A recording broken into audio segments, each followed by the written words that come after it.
It's late spring along the River Way, and as it's such a warm day, I've decided to go out and see what's growing along the towpaths.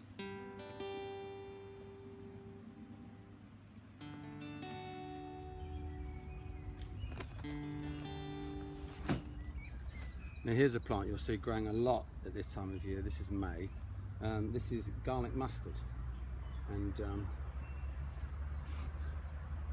it gets its name because if you grab a leaf and crush it and get the juices out of it, there's a very, very strong garlic smell to it. So it's also edible and tastes a bit like garlic, but it has that slightly bitter aftertaste, which is good for the liver. And you can put this into salads or cook it as a pot herb. It's also good for bronchitis and eczema, or for bites and stings. Simply collect a few leaves, crush them in your hand, squeeze the juice out, apply it to the area where you've been bitten or stung, and it'll stop the inflammation.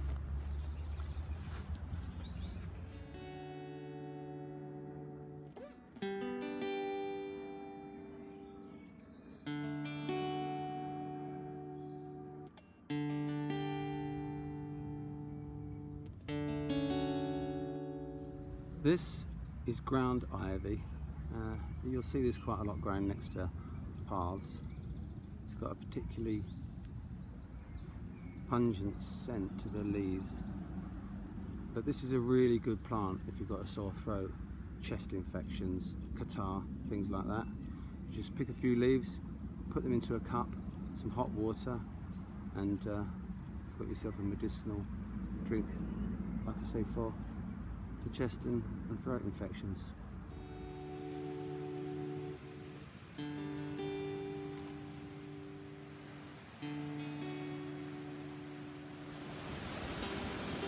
What we have here is ground elder, and the reason it's called ground elder is because it resembles the elderberry. The thing with this plant is though that if you get this growing in your garden, it's a real nuisance to get rid of, but it's very useful. The leaves can be cooked and used like a pot herb, but another great use for them is to collect a load, crush them up and apply them to a bite or a sting you may get.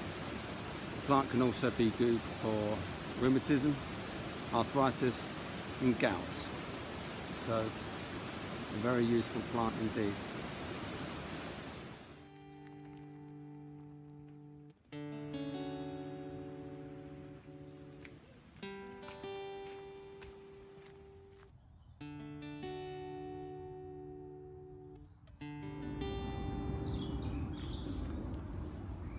Now I've got a plant here that a lot of people will be familiar with. There's a weed in their garden, they're pulling it up all the time. This is wood avens, or herb bennet, geum. It's edible and the small foliage can be used as a pot herb, but it's the root that I'm interested in, because if you pull it up and have a smell, it has a really strong aroma of cloves, and for that same use it can be used to ameliorate a toothache. Geum was often used as a spice, but was superseded by the spice trade in the 17th century.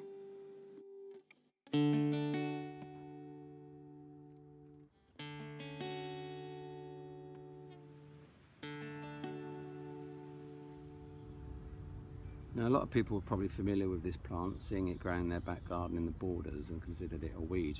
It does like the shady areas in the garden, but it has some really good uses. The leaves are apparently anti-carcinogenic, so even though it's got a pungent taste, you could add it to a smoothie and consume it that way. But prevention is always better than cure, and if you're getting a lot of mosquitoes hanging around you, then this is the plant to reach for, because if you collect enough leaves and crush them up and apply them to your wrist and around your ankles when you're out in the summer, this will be a great insect repellent. So it's not such a bad plant after all.